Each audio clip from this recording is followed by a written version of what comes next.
हैं जो चेहरे रक्षा मंत्री राजनाथ सिंह के साथ दिखाई पड़ रहे हैं। तो ये बड़ी खबर है इस वक्त, और इसके साथ मैं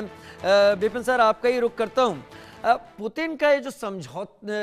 ये जो दौरा है भारत का, ये क्या इस बात को नहीं दिखाता कि रूस भारत के साथ अपने रिलेशन को बहुत अहमियत देता है? और दूसरी बात ये कि भारत के एरिया में रूस और चीन और भारत के बीच में वो संबंध नहीं है जो संबंध इस गठजोड़ में होने चाहिए, और चीन और पाकिस्तान एक तरीके से एलएसी और एलएसी पर भारत के खिलाफ सारा काम करते रहते हैं। तो क्या पुतिन ये भी दिखाना चाहते हैं कि वो बीजिंग के जूनियर पार्टनर नहीं हैं और भारत को उसी तरीके से डील कर रहे हैं, ट्रीट कर रहे हैं जिस तरीके से उन्हें दिखाना है? निश्चित बात है, इसमें कोई दो मत नहीं है, क्योंकि ये जो बैठक होने जा रही है और जो गर्मजोशी देखने को मिलेगी, कई समझौतों पे यहाँ पर रजामंदी भी होगी और उस पर सार्वजनिक तरीके से, औपचारिक तरीके से उन पे हस्ताक्षर होंगे, और वो ये बातें एक नया आयाम स्थापित होगा। लेकिन ज़रूरी बात है कि एक न्यू वर्ल्ड ऑर्डर बनने की कगार पे है, क्योंकि यहां पर एक तरफ हम बात करते हैं टेक्नोलॉजी ट्रांसफर की, बड़ी जरूरी है, आप ही के सवाल का जवाब दे रहा हूं, क्योंकि हम जब टेक्नोलॉजी ट्रांसफर की बातें करते हैं कि वहां पर टेक्नोलॉजी ट्रांसफर हम किसके तरफ ध्यान केंद्रित करते हैं? हम अमेरिका की बात करते हैं, रूस की बात करते हैं, फ्रांस की बात करते हैं, कि जब उनके साथ हम लोग, ये हमारा तवज्जो रहता है कि हम लोग टेक्नोलॉजी ट्रांसफर के समय, ताकि यहां पर एक तो कॉस्ट कटिंग हो जाए, जॉब्स क्रिएट हो जाए हमारे हिंदुस्तान में, और जरूरी बात है कि इस समय जो ध्यान केंद्रित है कि दोनों की दोस्ती, क्योंकि आपको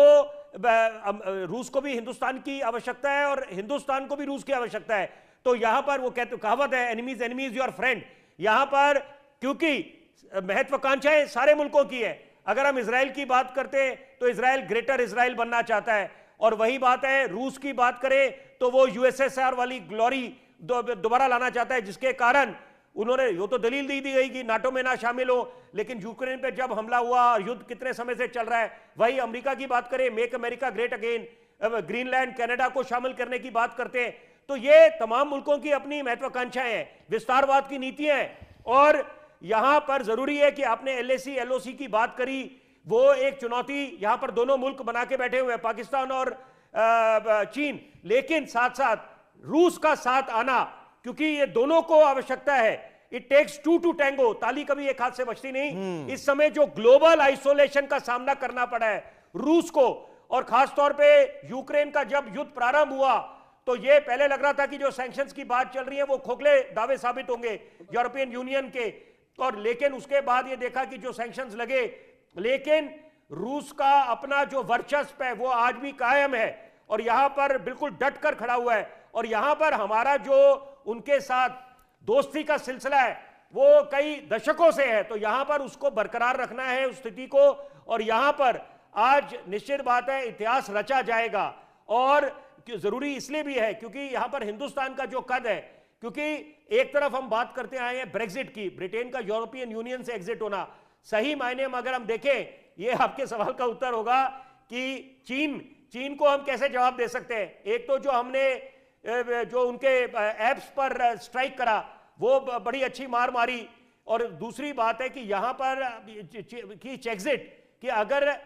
बड़े बड़े मुल्क, खासतौर पे कोरोना काल के बाद, जब पहले तो ये समझा गया था कि वुहान से एक वायरस निकला है जिसने पूरे विश्व को बीमार कर दिया, फिर ये उस बात का भी अनुमान लगाया जा रहा था गैर रासायनिक युद्ध तो नहीं है, बायोलॉजिकल वॉरफेयर, कि चीन अपना बोलबाला जमाना चाहता है। तो वहां पर इन सब चीजों को मद्देनजर रखते हुए कि जब बड़े बड़े मुल्क अपने व्यापारिक नातों से बाहर निकलेंगे तो चेक्सिट का आगाज हो जाएगा, जिसका फायदा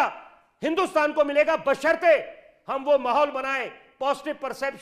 perception matters and it can make all the difference in the world, कि हम लोग वो माहौल बनाएं। हम लोग बातें तो करते हैं ईज ऑफ डूइंग बिजनेस की, लेकिन यहां पर भी माहौल बनाना पड़ेगा कि आप